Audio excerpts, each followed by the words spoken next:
کتنا بڑا مقام ہے، جنت ہے پیروں کے نیچے. امت کی مائیں ہیں میرے نبی کی بیویاں بولے.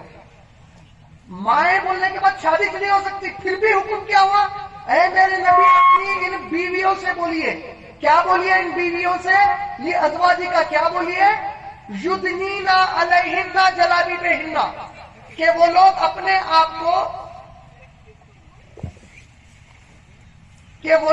آپ کو سر سے لے کر پاؤں تک ڈھانک لیں. کہاں سے کہاں تک؟ سر سے پاؤں تک ڈھانک لے. مطلب اگر بی بی عائشہ رضی اللہ تعالی عنہا کے سامنے عمر ابن خطاب آ گئے تو عمر رضی اللہ تعالیٰ کا مقام کیا ہے؟ میرا عمر وہ عمر ہے کہ میرے بعد اگر کوئی نبی ہوتا تو عمر ہوتا. اللہ اکبر. مجھے جنت میں ایک محل بتایا گیا. میں نے جبرائیل سے پوچھا، اے جبرائیل یہ محل کس کا ہے؟ جبرائیل علیہ السلام نے کہا یہ محل عمر ابن خطاب کا ہے. ایسے ایمان والے عمر رضی اللہ تعالیٰ عنہ کہ میرا عمر کہیں سے جائے تو شیطان گلی موڑ دے. یعنی نبی کیا بتا رہے؟ شیطان عمر رضی اللہ تعالیٰ کو بھٹکانے سے ہار گیا. انہیں بھٹکانے سے ہارا نہیں، ڈر کے گلی بھی موڑ دے رہا. ابا عمر آگے بولے.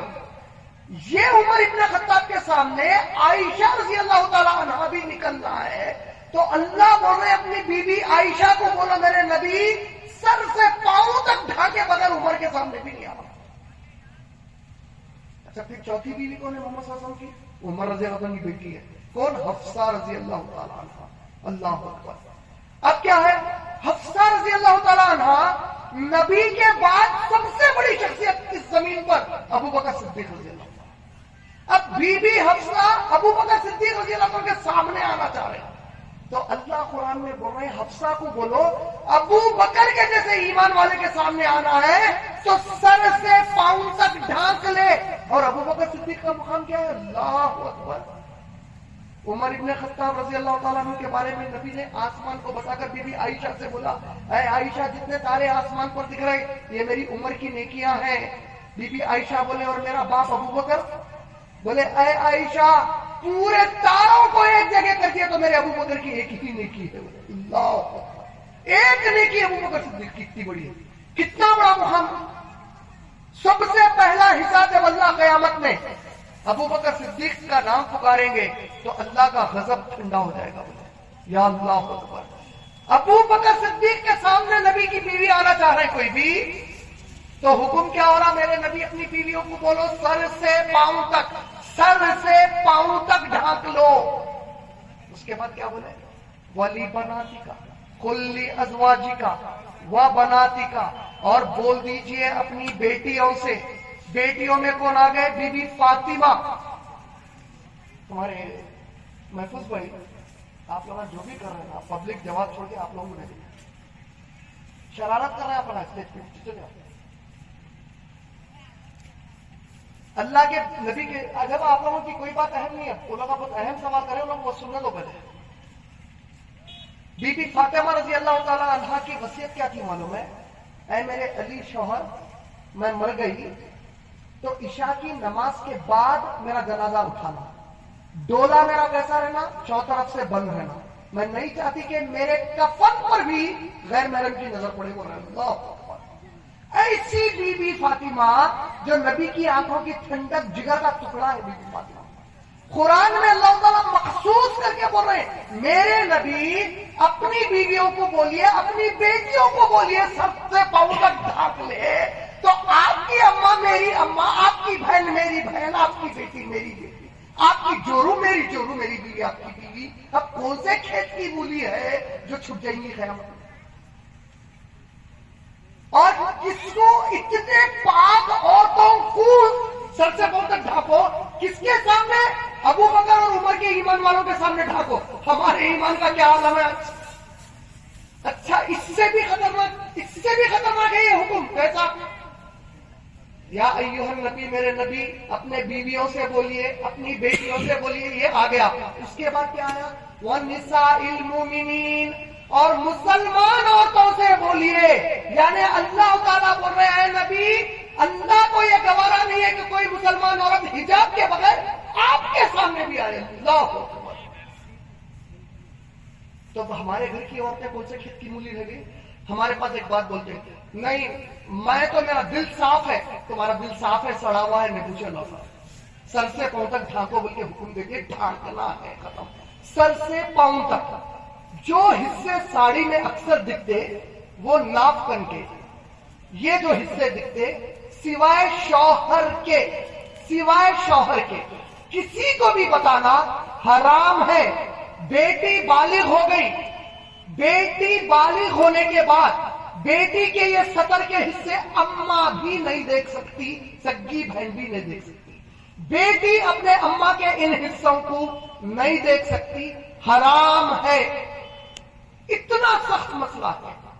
اور بے حجاب اگر کوئی ہے، اگر اس کے اندر اس کی نیت کیا تھی اللہ کو معلوم۔ آپ سب ایک چیز یاد رکھنا، سورہ محمد صلی اللہ علیہ وسلم، سورہ کا نمبر ہے 47 اگر 47 نمبر یاد نہیں کی رہا تو نبی کا نام یاد ہے سب کو۔ سورہ کا نام ہے سورہ محمد صلی اللہ علیہ وسلم، آیت نمبر 9۔ آیت نمبر 9 کیا ہے معلوم ہے؟ ان لوگوں میں سے کچھ ہیں جنہوں نے اللہ نے جو حکم نازل کیا اس سے کراہیت کرے مطلب ابا یہ ایسا ہے کیا بھائی، ویسے یہ نہیں ہوتا، یہ میں نہیں کر سکتا، ٹخنے کے اوپر میں نہیں پہن سکتا، ابا داڑھی ارے میرے سے نہیں ہوتا، کراہیت کرے۔ اللہ نے جو حکم نازل کیا، دیکھیے داڑھی اور ٹخنے کا حکم حدیث میں صحیح بخاری والیوم نمبر 7 حدیث نمبر 5892 5893 5798 یہ پورے داڑھی اور ٹخنے سے ریلیٹڈ ہے۔ حجاب کا حکم کیا ہے؟ قرآن میں۔ کس سے شروع ہو رہا؟ نبی کی بیویوں سے شروع ہو رہا، بیٹیوں سے، اور نبی کے زمانے میں نبی کے اوپر ایمان لانے والے مسلمان عورتوں کو اللہ بول رہے میرے نبی کے سامنے بھی نہیں آنا بکر کا۔ اور اللہ سورہ محمد صلی اللہ علیہ وسلم کی آیت نمبر 9 میں کیا بول رہے؟ جس نے اس میں جو نازل ہوا اس سے کراہیت کی تو قیامت میں ان کے پورے باقی کے نیک اعمال پھینک دوں گا اٹھا کے۔ اور آیت نمبر 22 سے 24 میں کیا بولے معلوم ہے؟ قیامت کے دن جو ہے اس کے بارے میں قرآن میں جو نازل ہوا ان کو ذرا پسند نہیں آیا تو اللہ کیا فرما رہے؟ جب میرے فرشتے ان کی روحیں قبض کریں گے، ان کے پیٹھ پر اور منہ پر مار مار کر روح نکالیں گے اور ان سے پوچھیں گے تم کو وہ چیز کیسے ناپسند تھی جو اللہ کو پسند تھی، اور وہ چیز کیسے پسند تھی جس سے اللہ ناراض ہے۔ اتنے سخت احکامات ہیں قرآن کے اندر۔ حجاب کے بارے میں میری مسلمان بہنوں، حجاب کا مطلب یہ ہے کہ آپ جو بھی کپڑے پہنے، اگر آپ غیر محرم کے سامنے آ رہے ہیں، اپنے پھپھیرے بھائی، ممیرے بھائی کے، اپنے پھوپا کے، اپنے خالو کے، اپنے بہن بھائی کے، سوائے ان مرد لوگوں کے جس سے ساری زندگی آپ کی شادی نہیں ہو سکتی، جیسے آپ کا سگا باپ، آپ کا سگا بیٹا، سگا بھائی، جس سے کبھی بھی شادی نہیں ہو سکتی، اس کے علاوہ وہ مرد جس سے زندگی کے کوئی موڑ پہ شادی ہو سکتی، ان کے سامنے نکل رہے ہیں، باقی کتنے بھی قریبی رشتہ دار ہیں، آپ کو سر سے پاؤں تک قرآن ڈھانپو، ان کے سامنے نہیں نکل سکتے۔ جو بھی آپ کپڑے پہنے اس کے اوپر جیسا برقع پہنتے یا بڑی چادر لپیٹ لینا ہے آپ کو، تاکہ آپ کے جسم کا کوئی حصہ غیر محرم کو نظر نہ آئے۔ امید آپ کا جواب مکمل ہو گیا۔ ہم لوگ ایک آخری سوال لیتے ہیں کیونکہ شاید وقت بہت زیادہ ہو گیا۔ انشاءاللہ بہنوں کی طرف سے کوئی سوال ہے تو لیتے، اگر مائک ہے تو ان تک پہنچا سکتے ہیں تو پہنچا دیجیے۔